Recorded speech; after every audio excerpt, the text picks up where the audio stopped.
Welcome back. So in our last episode, we looked at unexpected expansionary monetary policy. Now we're going to do the opposite. So contractionary monetary policy means that the Fed is going to be raising interest rates.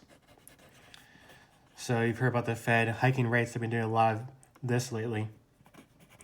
And what that does is going to involve a decrease in the money supply.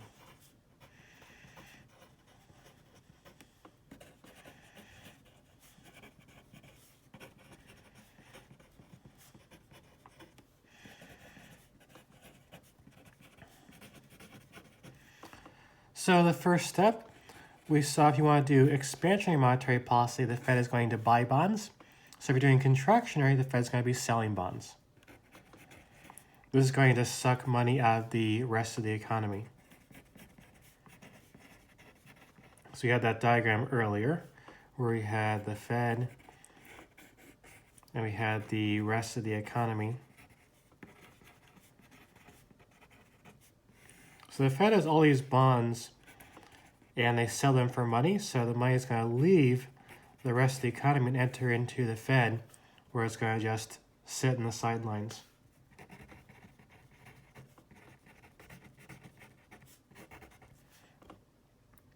So that's the first step. Now, when there's a lower supply of money, that's going to affect our loanable funds market. So let's draw our loanable funds market diagram.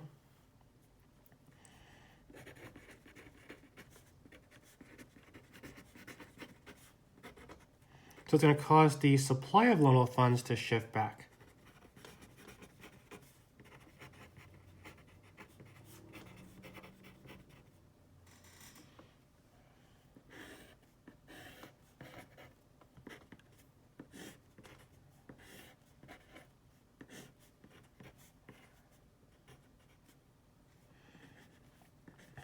And that's basically the part about the Fed is raising interest rates. So old interest rate is back here where old supply meets demand. Once supply shifts back, interest rate's going to be up here. The other effect is that the quantity is going to go down. So quantity of loanable funds. Remember we said the demand side is borrowers / investors. So a lower quantity is going to translate into a lower amount of investment.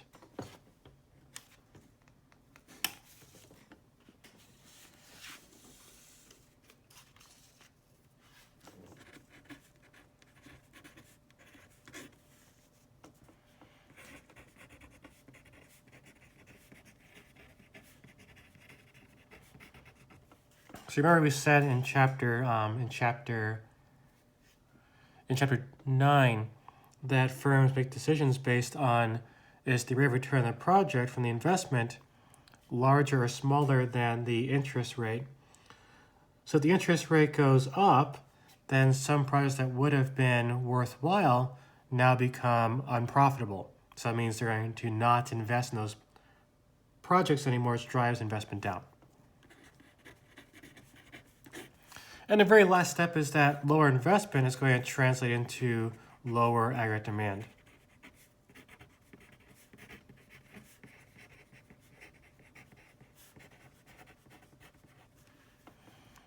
So now we draw our ASAD diagram.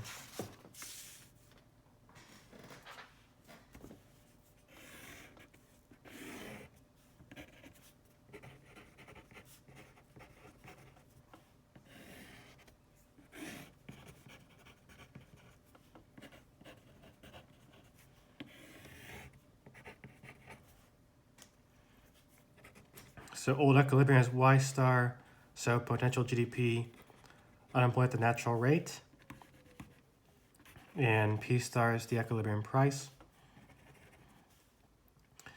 AD shifts back, so now we're going to be over here at AD1. So our new GDP is going to be at Y1 rather than Y star. Like before, this GDP does not get a star. That's because if you're not in equilibrium, I don't give it a star. So here we only have two curves intersecting, not all three. unemployment is going to be higher than the natural rate. When the economy is below its potential, like it is out here, below the LRS curve, that means things are going badly. And if things are going badly, it usually means you have more people out of work. So our short run effects are we have a reduction in price. So we used to have price of P star in the old equilibrium. But now in the short run, we're down here to P1, which is below P star. GDP is going to fall. So Y1 is lower than Y star. Unemployment used to be equal to the natural rate, but now it's higher than the natural rate. So U is going to rise. So we wanted to describe this in words. What you're getting here is you're reducing inflation, prices are falling, but you might get a recession. And that's exactly what people are worried about right now in 2023. Yeah, we do have to get inflation under control. We can't just let it stay really high, but we don't want to get a recession either. And that's definitely a risk when you're using contractionary monetary policy.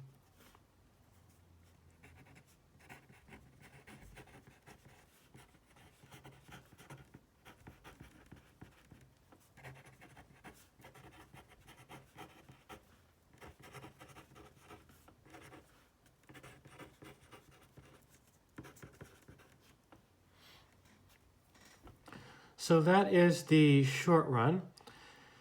Now we got to realize that we can't stay here permanently, so there's also going to be a long run.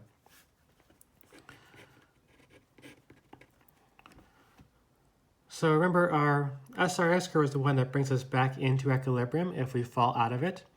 And the mechanism is going to be the following. So because prices fell, P1 instead of P star, what firms can do is reduce the nominal wage. So if everything costs 3% less, I can pay you 3% less money, and you're not actually worse off. You still have the same buying power.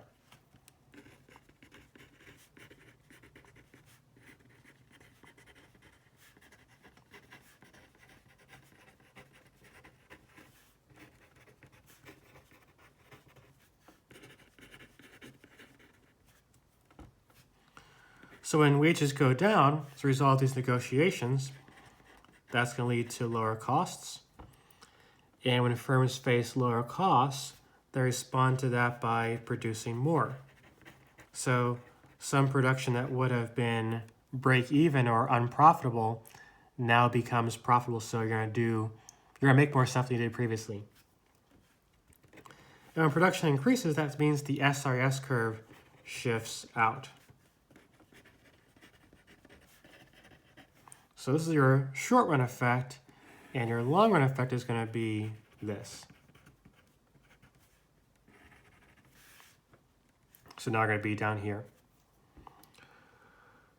So for three variables of interest, price, real GDP, and unemployment, the result is going to be that prices continue to fall.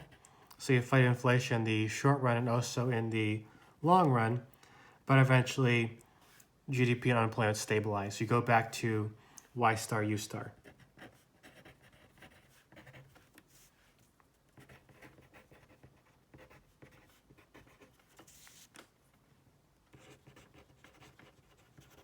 To return to your original levels. So that is contractionary monetary policy when it is unexpected. So in our next episode, we'll look at what if people anticipate these policies? How does that change things?